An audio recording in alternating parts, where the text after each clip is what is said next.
So mag short story telling tabot sa mong love story sa kumbana guys, no. Char love story. So summary lang ni siya guys. So namit ako siya year 2018. It was May 2018 after my graduation sa college, and then nibad to siya Philippines 2019 December first visit niya, and then 2 weeks lang siya dito tapos bumalik po siya ato pagka 2020 pero nag-COVID man guys, no. So close ang border until 2021 ba to or 2022, basta nabalik siya Philippines is 2022, which is nagpakasal niya ato 1 month siya dito. And then ito na time is nabuntis ko guys, no. So balik niya US is nag-start siya process akong visa, which is spousal visa. So to niya para daw diri ko mga anak, pero wa jud na kaya, di makaya kay anak sila grabe daw backlog sa ng pag-process tong daghan na na pending. So nadugayan jud mi ato guys, no. So hantod nang anak na lang ko 2023 niya ato siya dito mga 1 month, and then pagka 1 month ibalik ta pud siya. So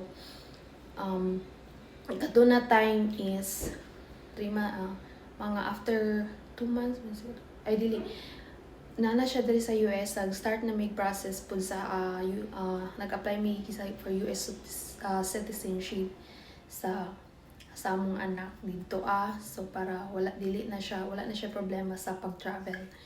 So na-approve mi guys this year lang, on last May 2020 na visa on hand ko. So 2 years ka pin jud among tulat guys, kay among pag-process daghan jud kaayo mga special katong na ko nga ang akong passport is nagisigod ang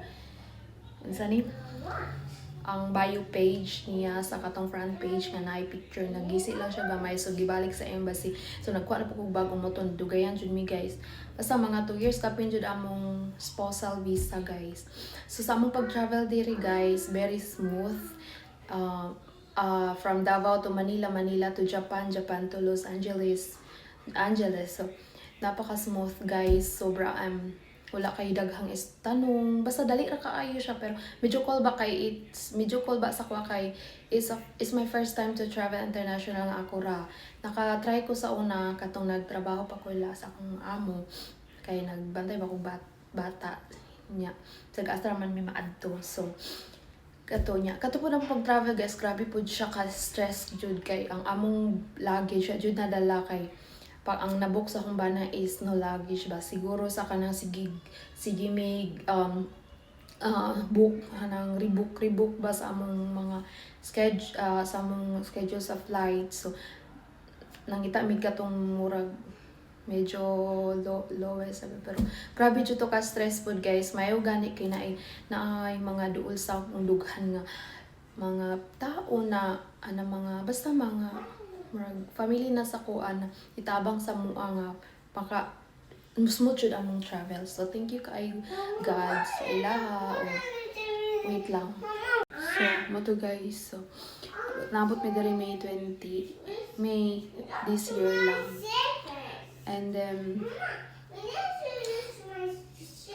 just put it there, and then mo to siya guys, naabot mi diri karon na namin sa US, and thankful kay Papa Jesus kay okay lang man pud among diri guys, bisan dili kayo mi pero at least mi